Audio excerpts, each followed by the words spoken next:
What is up guys, Westside Gamer here. Today we're reviewing the Ice Cube Death Certificate 25th Anniversary vinyl record. Without further ado, let's go ahead and get started.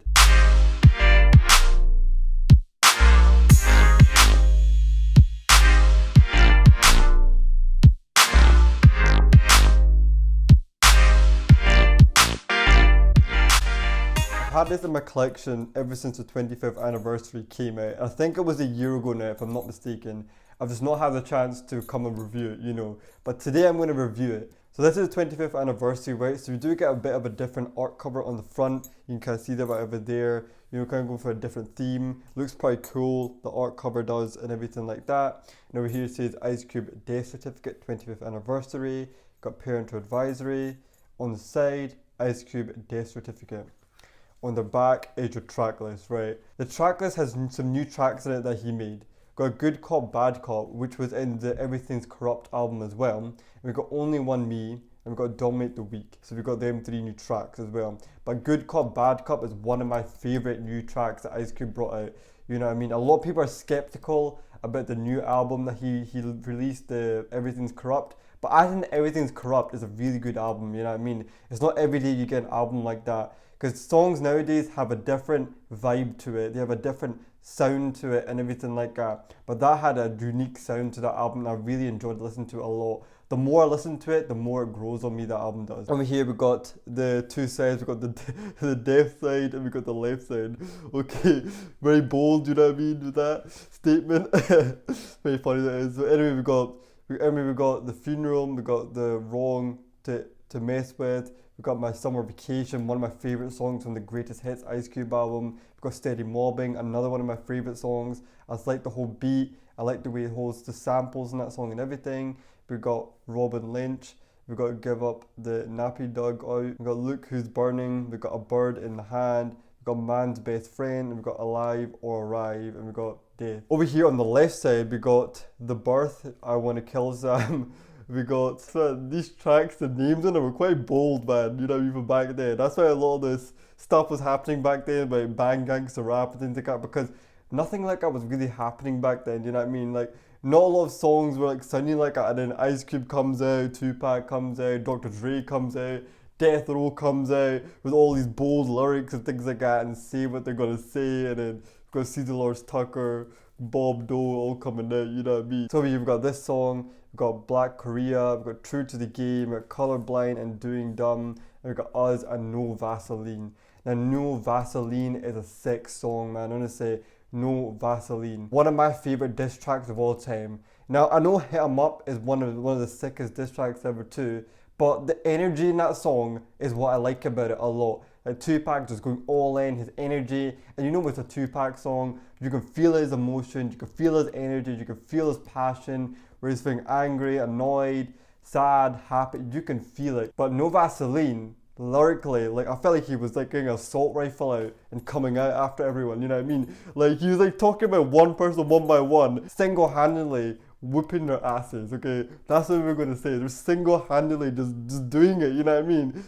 Going one after the other and the other, just wouldn't stop. I'm like, oh man, No Vaseline is so hard, man. That song is, you know what I mean? No Vaseline, he's coming up everyone. Even Jerry Heller, man, got it in the end too. He didn't miss out Jerry Heller. He came after everyone. So that is such a sick song. That is No Vaseline, man. Honestly, like that song a lot. So let's take a look at the record, right? But there is an inlay sleeve of the original art cover. So this is the original art cover for the Death Certificate album right over there.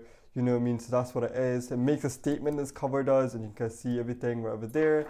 On the back, we got all the tracks, and it just shows you it's been 25 years and a little bit about that.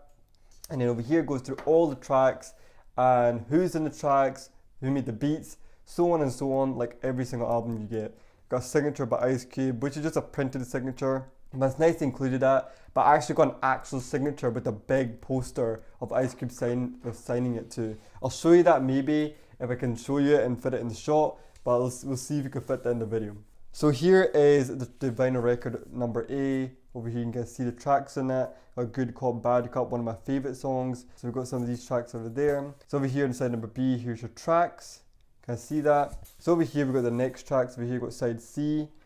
can see that right over there. And inside at number D has the notorious track No Vaseline, man. The classic track, you know. Until this day, Ice Cube said he still doesn't regret it. You know what I mean? He doesn't take it back. That's so hard, man. That track is, oh my gosh. But this is a classic album, you know what I mean? It's an older Ice Cube album. Now, a lot of people, let me address this, right? So a lot of people said the new Ice Cube album, Everything's Corrupt, wasn't as good as his older material. Now, you gotta understand, right? People change and people have to adapt to the new sound, kind of, pretty much, you know. So Ice Cube is kind of adapting to some of the new sounds in some of his tracks, but at the same time, he's keeping it raw and the way he's always kept it. But he's doing it because obviously you like to do different things. You like to switch things up. Not everything is going to be the same. You know what I mean? Like if everything was the same all the time, like as back then, like for example, let me give you an example. So say all of old Ice Cube's album, right? Say he kept on making them like that every single time and not changing it. You'd get tired of it. You'd be like, why is this person not switching up? Why is he not doing something different? That's like me reviewing the same thing every time. You'd probably say to me, why not switch it up? Why are you reviewing the same thing like every time? So what I do is I switch it up, and I like to do different things. You know what I mean? I don't like to be stuck in one position and doing one thing. That's what I think these artists are doing. Like, you know, I like the old stuff a lot. I appreciate it a lot. It's classic. Don't get me wrong. But there's new stuff that I do like as well. And I do like hearing them in a different way and seeing them in a different angle. And I like hearing them rap about things from a different point of view and do it. You know what I mean? That's the way I like it. But these are classic. Don't get me wrong. And you still got these to listen to and go back to. And you can listen to new stuff at the same time. So at the same time, I do listen to my classic stuff. But I do like to listen to new stuff in my collection. Because then if you listen to the same stuff all the time, you get bored. But say if you like stop listening to your old stuff for a wee while and listen to some new stuff, then when you go back to it, it feels like a brand new album all over again. Like I've not heard No Vaseline in a while, right, in a minute, you know, but I listened to it and I was like, this is such a sick track. He's coming after everyone one by one. One by one, he wasn't stopping. There was no hesitation in that track. That is like one of my favorite diss tracks of all. I like Against All Odds, Hit 'Em Up, No Vaseline, don't get me wrong. I even like Dr. Dre Day, you know, even Eazy, Real G's. Okay, that is a classic song as well. Like, there's so many tracks that are just classic and hip hop, you know. That's kind of got me sidetracked, you know, No Vaseline pretty much. But I like the sounds in this album. I like everything about this album. It's really classic. I'm really glad they bought a 25th anniversary edition because this record was hard to find. There was a lot of money to get and everything like that. But since they reissued it, 25th anniversary, I managed to actually get a copy of it, and I'm really glad I managed to get it in my collection because I didn't have much of Ice Cube's records, to be honest. I got the Ice Cube Greatest Hits, I got some singles, and now I've got this, you know, so that's pretty much it. I only got two made Ice Cube vinyl records. A lot of different subjects in here. A lot of subjects that made people's head turn, even the front cover itself. The original front cover was making people's heads turn. All these like people like Bob Dole, Cecil Lawrence Tucker, they were trying to ban rap music, they were trying to do all of that. Even Cecil Lawrence Tucker was trying to make her own rap group to go against Ice Cube, Dr. Dre, Death Row, all these people, NWA, Tupac, all of them. She was going to make a rap group against them, but was not going to have any explicit lyrics in it. Can you imagine that? At first she went to partner with Death Row to partner with them, and pretty much what the partnership would be was she would manage the lyrical content that would be in an album. She wouldn't allow them to talk about certain subjects and things like that, you know, and things that are going on or just subjects they want to talk about. She was going to like filter it and pretty much put out what she wanted to put out. And I don't think she would have put any of that out because a lot of it was like, you know, talking about different subjects and different things and had a lot of explicit lyrics in it because they were saying it like that. Rappers were saying it like that to get their point across more. But say if you said things in a different way, I don't think you'd get your point across as much.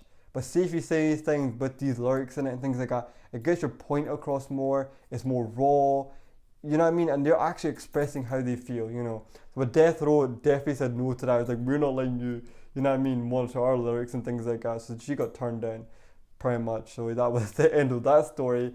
So for you guys who wanted to see my Ice Cube death certificate poster I got, here it is right over here. So it's signed, you can see it's signed by Ice Cube right over there. So it's pretty much a picture of the same cover on the vinyl record. So it's the new cover they put on there. And this looks sick. I was so happy to get this pretty much. And also, right, this is pretty much my whole collection, right? So you can see my Ice Cube Platinum record right over there. You can see my 2-pack Are You Still Doing record. I've got my Snoop Dogg Platinum record, Paid the Cost to Be the Boss. And over here you got my kind of wee boombox, and then my cassettes, you know, and then over here I just hung some records on the wall. This is kind of the original press release of the Dr. Dre Chronic album. Got Snoop Dogg Doggy Style, the original press release, and we got 2Pacalypse Now, the original press release of that, pretty much. So that's that. Then moving on to this side, I've kind of hung some records side of the wall too. You know, right over there where there's a blank spot right over there. You can see that. I normally hang the Ice Cube Death Certificate album because I like the artwork cover a lot of that. And above that I have the Death Row kind of promo vinyl record. And we've got the Thug of Life Cradle to the Grave vinyl record, so that's pretty much it. But let me know, right, if you want me to review any of these platinum records or see them more in detail or review anything else on the channel, because I can review that too as well. Just leave me some suggestions. But I thought I would just show you guys my wee platinum record collection. But that's pretty much it for the video of unboxing the Ice Cube Death Certificate 25th Anniversary vinyl record. I showed you my signed Ice Cube poster, which I framed myself, and I showed you some of my setup with my platinum records, my vinyl records and things like that. Let me know what you want me to review next on the channel. Leave a like if you like this video right here, subscribe to the channel if you're new, and I'll catch you guys next time.